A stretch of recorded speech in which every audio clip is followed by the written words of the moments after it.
રામાયણમાં લખ્યું છે કે ગરલ સુધા રીપુ કરમિત લાય, એટલે ગરલ નામ ઝેર, સુધા નામ તરસ. એ પાણી જો તમે પી જાવ ઝેર રૂપી તો અમૃત થઈ જાય. રામના નામના આ ગુણ છે. બીજી વાત, રીપુ દુશ્મન તમારો હોય ને એ મિત્ર થઈ જાય. ગૌપદ સિંધુ અનલ શીતલા, એ ગાયની ખરી જેટલો સમુદ્ર હનુમાનજીને લાગ્યો હતો લંકા ગયા હતી, કારણ કે રામના નામની તાકાત હતી. રામમય જે માણસ થઈને આ વાતું જે કંઈ સાંભળતા અથવા તો કરતા હોય ને એને આ બધું એવું જ દેખાતું હોય. સીતાના વિયોગમાં રામજી ડુંગરાની માથે બેઠા છે અને ધીમો ધીમો વરસાદ ચાલુ, અને એમાં રામજીની આંખમાં હોય. એ વખતે હનુમાનભાઈ લક્ષ્મણજીએ કીધું, મોટા ભાઈ તમારી આંખમાં આંખો, મારે શું કરવું?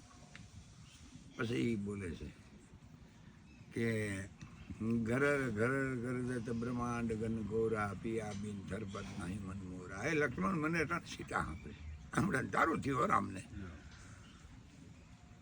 કેમ કે આમ મારો પ્રેમ સીતાની આમે એ છે હૃદયનો. ગરર ગરર ગરજત બ્રહ્માંડ ગન ગોરા પિયા બિન ધરપત નહીં મન મોરા.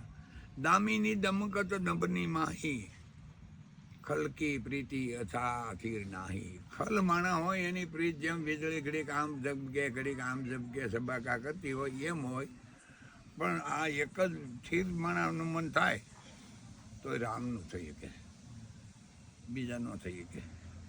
આ રામજીએ કીધું છે કે વીજળીને ભબાકા દેતી એમ ઘડી કોલે પણ જાય ને ઘડી કોલે પણ જાય ને. એટલે કીધું કે દામિની દમકત નભની માહી અને યથાથીર નાહી. ખલકી પ્રીત, ખલ નામનો માણસ જે હોય બુદ્ધિ વગરનું એની પ્રીત ન હોય થીર. એ લક્ષ્મણ મને સીતા તો સીતા વાલી પૂછે પછી સમજાવ્યા